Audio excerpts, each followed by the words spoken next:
Could you please tell the readers a bit about your career and what part you played in the production of The Hurt Locker? Yes, career. I left school at 17. I did A-levels. I did have a place at Loughborough University to do English as a teacher, and football coaching was my backup because I was a football player when I was a kid, and I played for Islington and London and the Arsenal youth, and got kicked out of there when I was about 16, so that was the soccer career over, and I kind of fell into movies and decided not to take the university place, and I literally started on a film set making tea, which was my forte in those days. I mean, it was, I realised that there were lots of people that had jobs to do. You know, there were cameramen, and there were, special effects guys, and there were editors and sound engineers, and my job was to make the tea. So I figured that, if that was my job, I'd do the best tea that I could. So that's where I really started. The Hurt Locker is an interesting film. I mean, one thing, it's always hard to talk about a movie that you've done, because I've made 3 movies since The Hurt Locker. We made it 2 years ago, so I've actually been on 3 other productions since then, so you have to sort of put your mind back to doing that film. But essentially, the interesting thing, there was a couple of interesting things about The Hurt Locker. First of all, the director, Catherine Bigelow. Catherine is one of those Hollywood movie makers that is in a kind of league of her own, because she doesn't make movies all the time. She makes probably 1 movie every 5 years, and she really has to believe in the project she does. She did Point Break, she did I think probably one of the best vampire films ever made, which was Near Dark, which had a complete take on it was the first time someone had made a vampire cool. It was brought up to date. It wasn't the black cloaked villain. It was, guys in Levi's and leather jackets and Ray-Bans, and Catherine made that. So I was at home in Canada. Catherine had literally $9 million to make this film, compared to other budgets. I just finished the A-Team. We've done a revamp of the A-Team, where we're spending $120 million on a movie, and Catherine had 9. So she, the A-Team, say for an example, we had about 150 days to shoot, or 110 days to shoot.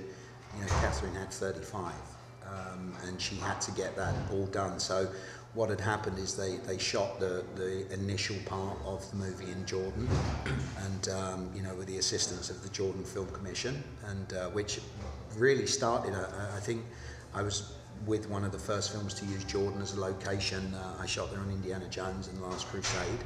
Right. And we shot in Petra, like the outside of the temple was in Petra, and we had great assistance from King Hussein, and at the time King Hussein was married to Queen Noor, and Queen Noor was an ex-air hostess for like United United Flying Airline, and so Queen Noor was very, very happy to have like Steven Spielberg and Sean Connery and Harrison Ford coming in, and they kind of established a film commission to try and get films to shoot there. And obviously Jordan is probably one of the most stable places in the Middle East, compared to, you wouldn't want to be shooting in Dubai or, Israel, or, so Jordan was pretty stable for security. So Jordan kind of opens its arms to movies, and Catherine went to Jordan, and then basically 6 months after she'd finished the principal, you get your footage you've got. She had so much time, so much money. She managed to get some more money, and we ended up taking the film to Canada, which is where I live, and we shot a lot more scenes and a lot more bridge material to make the film work. So I was in charge of all of that stuff, and we shot for another 10 days or so, 15 days to make the film work. So I'm over here at the moment. We had the BAFTAs on Sunday night, and we picked up 6 BAFTAs, including Best Film, Best Director, which is about as good as it gets, and we've got the Oscars in 2 weeks. Well, so did you have any idea how popular The Hurt Locker would become? No, I don't think, when you're making a movie for $9 million, you kind of you know, you have to look at it as really what we would term an art house film. You know, there aren't many movies that can be made at that kind of budget to become this successful. However, in the industry, Catherine has such a reputation as a filmmaker that you could kind of hope that at least the film industry people would see that movie. Certainly, you know, journalists and things like that would see her name and go, you know, Catherine just made a film. You know, so while she's not tremendously known amongst the general public, she certainly is known within the film and arts community, you know. So you kind of know that it's going to be something special, but I don't think anyone in their wildest dreams at that time, and in fact only until about 3 weeks ago, you know, people started to really talk about The Hurt Locker, you know, and it was, you know, it was all kind of interesting because you were up against Avatar, which was, you know, the most expensive movie ever made, and on a personal level, you've got Catherine Bigelow, who used to be married to James Cameron, you know, and so there's all of that going on, you know, and Catherine, you know, she just sort of found that this is the right time, you know.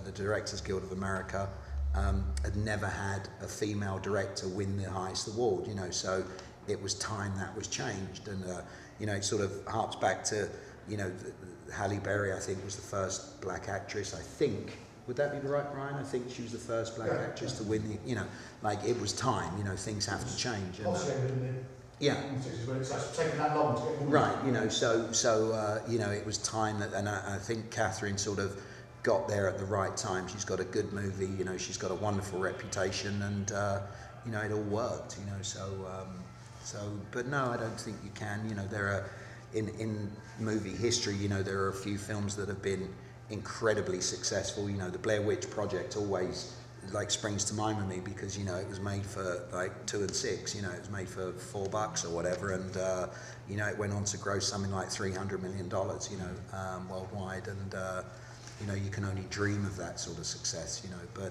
but critically, I mean, I still think if you look at the figures, I mean, we use a website called Box Office Mojo. I don't know if you know that. Yeah.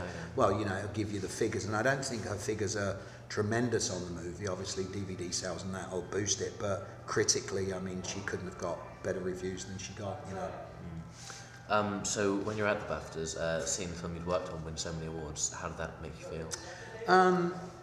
Again, I mean, of course, you know, we you know, it's great to win awards, obviously, you know, but I think, you know, you've got to separate, there's two things, you know, there are the workers in movies and you've got the people that go and get the awards, you know. I mean, again, when I answer that question, you know, I think of Judi Dench on Shakespeare in Love, when, you know, Judy, I think, worked for 3 days and she was on screen for 2 minutes or something, and she won the Academy Award, and she felt a bit of a fraud about that, you know. She's like, you know, how can I... So you know, every little bit we all do, to have one person go up to get an award, you know, for Catherine to get Best Director, I don't mean to say Catherine's a fraud in any way, but what I'm saying is there are so many people involved in a movie, and you can't do without any of them. So when one person goes up, there's an element of folly there. It's like it doesn't really mean anything to us, you know. But of course, you know, any film that you do that wins awards, it helps your career to some degree. You know, it makes you more desirable. I mean, if Catherine wins the Oscar, which I think she will for Best Film, you know, that's the 4th best film that I've ever worked on in my career. You know, so it's quite an achievement that people in our industry will know, but not the general public. So, you know, of course it's good. It's an award, you know.